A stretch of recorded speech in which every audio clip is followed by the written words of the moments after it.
أعوذ بالله من الشيطان الرجيم بسم الله الرحمن الرحيم Assalamualaikum warahmatullahi wabarakatuh. Alhamdulillah, wassalatu wassalamu ala rasulillah. Segala puji dan puja kehadirat Allah subhanahu wa ta'ala, juga salawat dan taslim kepada Nabi besar Muhammad sallallahu alaihi wa ala alihi wa sahbihi wasallam. Kita akan coba membahas mengejar Lailatul Qadar. Dan ini tentu ada alasan kenapa tema ini dipilih, karena memang kita sudah masuk di 10 terakhir Ramadan. Dan kita sudah melalui tadi malam ke-21.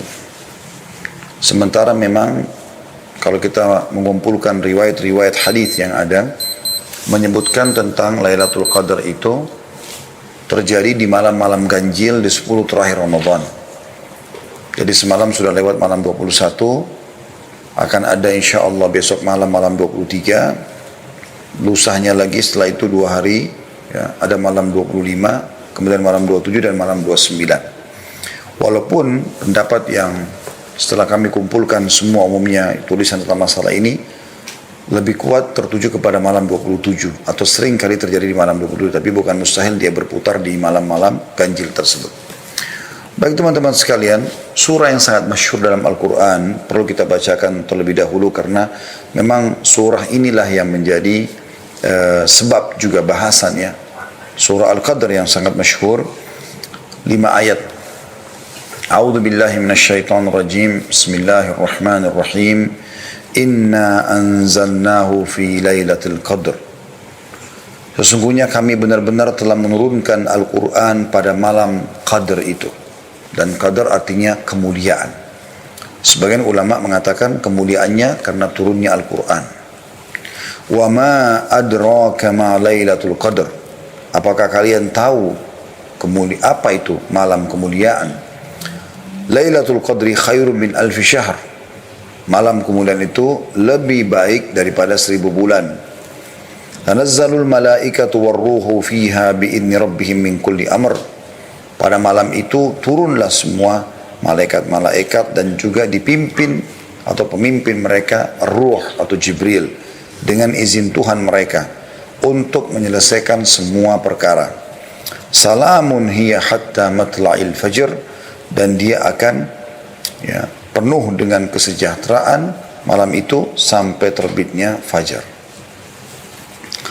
Teman-teman sekalian, di sini kita bisa lihat dari ayat ini. Kita bahas dulu 5 ayat ini. Ada penyebutan atau keutamaan tentang Al-Quran. Jadi surah ini sebenarnya turun fokus menjelaskan tentang masalah Al-Quran. Karena pada malam itulah Allah subhanahu wa ta'ala menurunkan Al-Quran. Pertama kalinya turun Al-Quran. Dan karena itu dikatakan dia qadar, punya kemuliaan. Dan saking mulianya Al-Quran, sampai-sampai ini berjalan terus kemuliaannya sampai hari kiamat. Jadi setiap terjadi malam Al-Qadr, yang berputar di malam-malam ganjil, dan mayoritasnya terjadi di malam 27 tadi saya katakan, maka itu terus sampai menjelang hari kiamat dianggap malam mulia. Makanya Allah memberikan kedudukan tersendiri malam itu, sampai semua amal yang dikerjakan akan lebih baik daripada 1000 bulan. Kemudian saking meriahnya malam itu, sampai para malaikat dan Jibril pun disuruh turun oleh Allah subhanahu wa ta'ala ke bumi untuk menyelesaikan semua perkara-perkara, menentukan takdir-takdir. Dan itu malam itu akan penuh dengan kesejahteraan. Maknanya tidak akan pernah ada syaitan yang bisa membuat kejahatan pada malam itu sampai pagi. Kata Mujahid, seorang tabi'in yang masyhur, bahwa yang dimaksud lebih baik daripada 1000 bulan, yaitu malam Lailatul Qadar lebih baik dari 1000 bulan dari sisi amalan-amalan saleh. Apakah itu puasa, sholat, dan itu lebih baik daripada kita mengerjakannya selama 1000 bulan berturut-turut. Dan juga beliau mengatakan bisa bermakna 1000 bulan lebih baik daripada malam selain Lailatul Qadar. Oleh karena itu teman-teman sekalian, kita sangat dianjurkan untuk mengerjakan banyak perbuatan di malam itu. Akan kita paparkan insya Allah di puncak bahasan kita tentang masalah amalan-amalan apa yang harus kita kerjakan.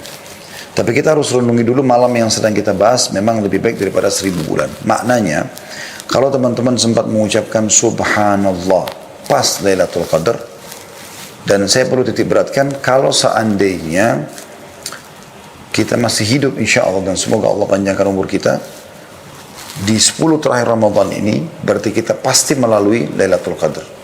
Hanya saja siapa yang mendapatkan taufik dari Allah untuk bisa mengerjakan amal soleh pada saat itu. Banyak orang hanya menghabiskan dengan tontonan-tontonan, menghabiskan waktu dengan hal-hal yang sia-sia gitu kan. Nongkrong-nongkrong di pinggir jalan, ngobrol kosong gitu kan.